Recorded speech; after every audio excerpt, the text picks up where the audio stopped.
वो भाग्यशाली होते जिनके जीवन में गुरु होता है। याद रखना, गुरु की कृपा के बिना जीवन अधूरा होता, नीरस होता है। इसके लिए जरूरी नहीं कि तुम किसी गुरु की शरण में जाओ, यह भी जरूरी नहीं कि तुम कहीं चढ़ावा चढ़ाओ, यह भी बहुत जरूरी नहीं है कि तुम पादुका पूजन करने गुरु पूर्णिमा पर जाओ। गुरु तो वो है, जैसे श्वास हो वैसा ही गुरु का स्मरण होना चाहिए। जैसे तुम श्वास के बिना अपने आप को ना पाने जैसा पाते हो, वैसे ही व्यक्ति को अपने जीवन में गुरु के बिना अपने जीवन को खाली समझना चाहिए। और याद रखो, हमने आपको पहले भी कभी सावधान किया होगा, हम फिर आपको सावधान करते हैं। मेरे पागलों, जरूरी नहीं है कि तुम्हें कोई कान में मंत्र दे तो ही गुरु, जिसको देखकर तुम्हें प्रभु की याद आए वो तुम्हारा गुरु है। जिसके पास पहुंचकर तुम्हारे जीवन में चमत्कृत चीजें होने लगे। और याद रखना, गुरु कोई चमत्कार नहीं करता, ये सिर्फ खाली और थोती बातें हैं। गुरु तो कृपा दृष्टि डालता है और अपनी जवान की वाणी से तीक्ष्ण बाण पर प्रहार करके तुम्हारे मन को ही चमत्कार करने पर मजबूर कर देता है। इसलिए मेरे पागलों, जो भी यहां पर आज गुरु पूर्णिमा पर आए हैं, 3 बातों में आज का पहला प्रश्न हमने लिया कि गुरुदेव, किसी उनके ही मित्र ने और हमसे भी जुड़े हुए व्यक्ति ने उनको कहा है कि ये गुरु पूर्णिमा धर्म नहीं है, धंधा है। इस पर आपका क्या विचार है? जिसने भी ये कहा वो कोई अधिकारी है, आप अपना प्रकाश इस वाणी पर डालें। प्रिय मित्र, जिसने भी ये कहा कि धर्म, गुरु पूर्णिमा धर्म नहीं धंधा है, याद रखना, उस आदमी ने अभी अपने आप को जाना ही नहीं है। क्योंकि इस दुनिया में ऐसा कोई विषय नहीं है जो धंधा ना हो। इस दुनिया में खाना भी एक धंधा है, जीना भी एक धंधा है, सोना भी एक धंधा है। बिस्तर का अपना धंधा है और तुम्हारा अपना धंधा है। इस दुनिया में ऐसा कोई विषय नहीं जो धंधा ना हो। पति पत्नी का भी आपस में अनुबंध है, वरना तलाक हो जाता।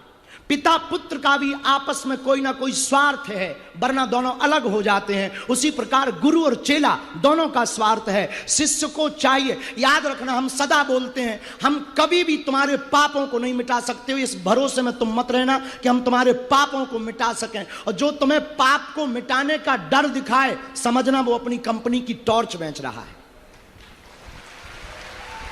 इसलिए मेरे पागलों, मेरे प्रिय मित्र, जिन्होंने भी ये कहा और आपने कहा कि आपसे भी वो जुड़े हैं, हमें लगता है वो आदमी हमसे जुड़ा ही नहीं, वरना इतनी मूर्खता वो कभी करता ही नहीं।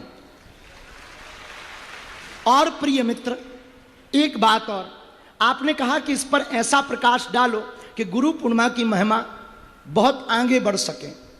प्रिय, जिसे गुरु समझ में नहीं आएगा, जो अपने आप को नहीं समझ पाएगा, वो गुरु पूर्णिमा की महिमा को क्या खाक जानेगा।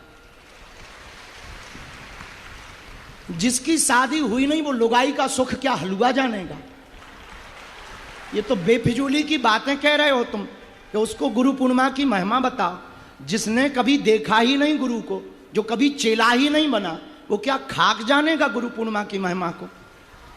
इसीलिए प्रिय मित्र, आप इस चक्कर में मत पड़ो कि हमें दुनिया को सुधारना है। तुम तो इस चक्कर में पड़ो कि तुमने गुरु से क्या पाया है। हमको एक आदमी की बात याद आती है। एक अंधों की टोली किसी गांव में रहती थी। एक यूनान की कथा है, बहुत प्रसिद्ध कथा है यूनान की। एक अंधों की टोली किसी गांव में रहती थी यूनान में। वहां पर एक अंधा आदमी किसी बगल के निमंत्रण में जाता है, तो बाकी अंधों ने उससे पूछा कि तुम कहां गए थे। उसने कहा, तुम्हें खबर नहीं, बगल में भंडारा चल रहा था, मैं बगल के गांव में भंडारा करने गया था। तो 4-5 आंख वाले लोग भी उसके साथ गए थे, मुझे वो लोग ले गए। तो बाकी अंधों ने पूछा कि भंडारा तो हमने भी पाया, पर हमने यही पाया, तूने बगल के गांव में क्या खास भंडारा पाया है, कुछ अलग से पाया क्या। उसने कहा, बाकी तो सब ठीक था, पर खीर बहुत गजब की थी। तो बाकी अंधों ने पूछा कि वो खीर कैसी थी। अब अंधा आदमी क्या खाक बताए। तो तो आंख वालों ने कहा कि वो खीर सफेद थी। अब अंधों को सफेदी से क्या लेना देना, तो बाकी अंधों ने पूछा कि वो सफेद कैसी, बोले बगुला जैसी। तो अंधों ने पूछा कि बगुला कैसा है, तो एक आंख वाले आदमी ने कहा कि हम बता देते हैं। उसने थोड़ा हाथ टेढ़ा किया, बोले दरअसल बगुला ऐसा था। तो अंधे ने हाथ पकड़ करके देखा, ओ हो बड़ी गजब की टेढ़ी खीर थी। अब जिसे दिखाई ही नहीं देता आप उसको क्या खाक अनुभव कराओगे। इसलिए प्रिय मित्र याद रखना, आप किसी को अनुभव तब तक नहीं करा सकते जब तक वो चखेगा नहीं, और जब चख लेगा तो फिर वो बोल नहीं पाएगा। क्योंकि जो डूब जाता है वो कभी नहीं चिल्लाता है कि मैं डूब गया मुझे बचाओ। जो डूब नहीं रहा, डूबने जैसी स्थिति में है, वही चिल्लाता है कि मुझे बचाओ मैं डूब रहा हूं।